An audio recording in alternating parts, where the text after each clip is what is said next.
Halo teman-teman semuanya, kembali lagi di channel Halo Brawijaya. Nah, di video kali ini aku sebenarnya ingin menjawab beberapa pertanyaan teman-teman yang masih menanyakan seputar seleksi mandiri di Universitas Brawijaya.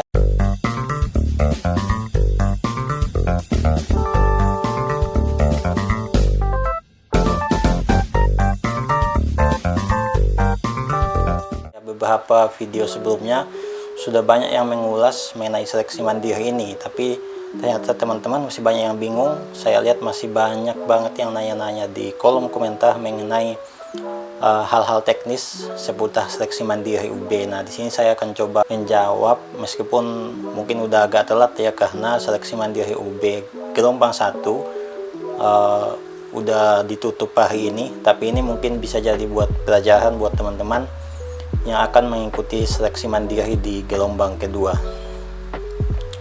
Oh ya, sebelumnya saya mengucapkan selamat buat teman-teman yang sudah keterima melalui jalur seleksi SBMPTN, khususnya yang diterima di Universitas Brawijaya. Seperti yang kita ketahui, Universitas Brawijaya tahun ini merupakan perguruan tinggi nomor 1 yang paling banyak menerima siswa di jalur SBMPTN, yaitu sebanyak sekitar 6.033 tuh, banyak banget. Dan sekali lagi selamat buat teman-teman yang udah keterima di SBMPTN tahun ini di Universitas Brawijaya. Saya ingatkan bahwa jangan lupa untuk mengecek web Selma UB, karena di situ ada tata cara untuk registrasi ulang nih buat teman-teman yang udah lolos. Jangan sampai lupa tanggalnya untuk registrasi ulang. Jadi kalian saat ini masih menjadi status calon mahasiswa. Nanti setelah teman-teman telah melakukan daftar ulang, baru resmi disebut sebagai mahasiswa UB. Khususnya buat teman-teman yang keterima di Fakultas Kedokteran Gigi dan Fakultas Kedokteran Hewan, itu masih ada seleksi tes kesehatan dan psikotes yang teman-teman harus kalian jalani untuk memastikan kalian dalam keadaan sehat baik secara fisik maupun psikis. Jadi teman-teman cek aja di web Selma UB mengenai tata cara registrasi ulang buat mahasiswa baru SBMPTN, dan khususnya juga tes psikotes dan kesehatan buat teman-teman yang keterima di Fakultas Kedokteran, Kedokteran Gigi, dan Kedokteran Hewan. Oke teman-teman, saya kembali mengulas mengenai seleksi mandiri karena ini banyak yang menanyakan. Untuk pertama kalinya kan tahun ini seleksi mandiri UB dibuka menjadi 2 gelombang. Gelombang 1 itu dibuka mulai tanggal 2 Juni dan berakhir hari ini tanggal 17 ya, tanggal 16 pembayarannya, dan finalisasinya berakhir tanggal 17 walaupun sempat diperpanjang selama 1 hari ya. Nah, untuk gelombang kedua ini dibukanya tanggal 18 sampai Juli kalau nggak salah. Di web Selma UB sudah ada jadwalnya selengkapnya, dan di video-video saya sebelumnya juga sudah banyak mengulas mengenai jadwal seleksi dan mekanisme. Teman-teman bisa tonton dan kalian bisa baca lagi di web Selma. Nah, yang paling banyak ditanyakan di sini mengenai apakah bisa mengikuti kedua gelombang tersebut, seperti yang sudah dijelaskan oleh pihak Rektorat UB di video saya sebelumnya, bahwa teman-teman bisa mengikuti 2 gelombang tersebut, baik gelombang 1 maupun gelombang kedua. Jadi misalnya teman-teman belum yakin akan keterima di gelombang 1, atau setelah pengumuman gelombang 1 teman-teman ternyata belum berhasil, ingin mencoba lagi di gelombang kedua, dipersilakan. Teman-teman yang lolos SBM juga jika ingin masih daftar di mandiri, tidak masalah teman-teman mencoba seleksi mandiri UB. Nah, selanjutnya mengenai lintas jurusan, ini juga banyak yang ditanyakan. Di sini saya tegaskan bahwa teman-teman yang akan mengikuti seleksi mandiri lewat jalur UTBK, maka teman-teman hanya boleh mengambil jurusan sesuai dengan peminatan yang kalian ambil ketika UTBK.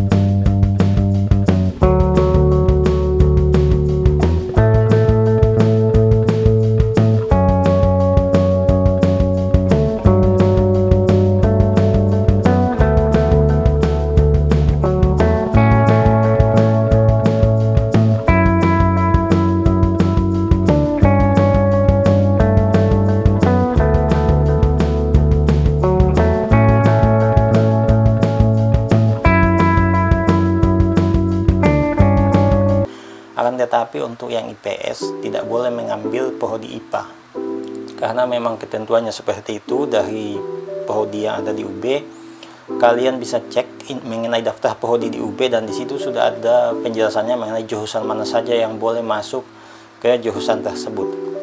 Jadi misalnya kalau kalian dari IPA pengen mengambil IPS keduanya di jalur raport itu boleh, tetapi kalau IPS hanya boleh mengambil prodi IPS atau soshum. Nah, yang dari SMK juga banyak yang bermasalah karena tidak semua prodi di UB boleh dimasukin oleh lulusan dari SMK, tergantung peminatan kalian ketika di SMK, dan itu otomatis difilter ya ketika teman-teman akan memilih program studi di websitenya admisi UB itu. Banyak yang menanyakan kan kemarin ketika memilih prodi kok yang muncul hanya prodi vokasi, khususnya teman-teman yang berangkat dari SMK, karena itu biasanya jurusan peminatan kalian di bagian asal sekolah, di situ kan ada jurusan ya, jurusan SMK kalian. Itu sudah pernah saya jelaskan di video tutorial tahun 2020, tutorial Mandiri UB 2020. Nah, itu teman-teman bisa baca tuh penyebabnya. Biasanya karena jurusan itu tidak muncul karena bergantung dengan jurusan SMK yang kalian pilih. Nah, misalnya ketika kalian dari jurusan multimedia, ketika akan memilih program studi, maka yang muncul adalah prodi-prodi yang memang menerima jurusan multimedia. Misalnya jurusan vokasi itu ada jurusan vokasi misalnya broadcasting, itu akan muncul di situ. Jurusan kedokteran di situ tidak akan muncul karena di jurusan asal SMA kalian itu kan SMK, kecuali kalau dari IPA maka akan muncul prodi.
Setelah kalian keterima, nah penentuannya bagaimana?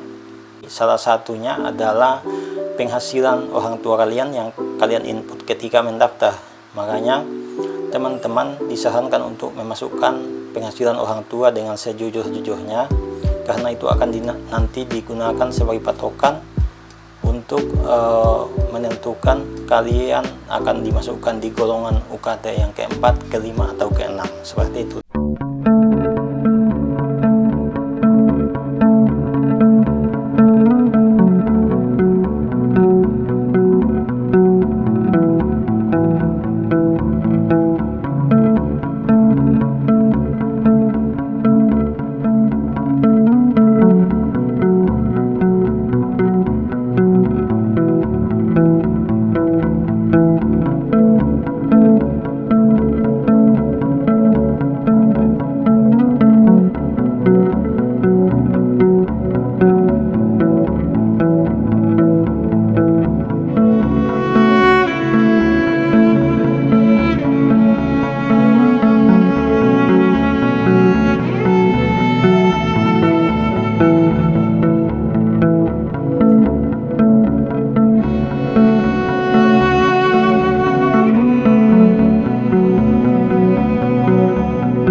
bermanfaat dan sampai jumpa di video selanjutnya.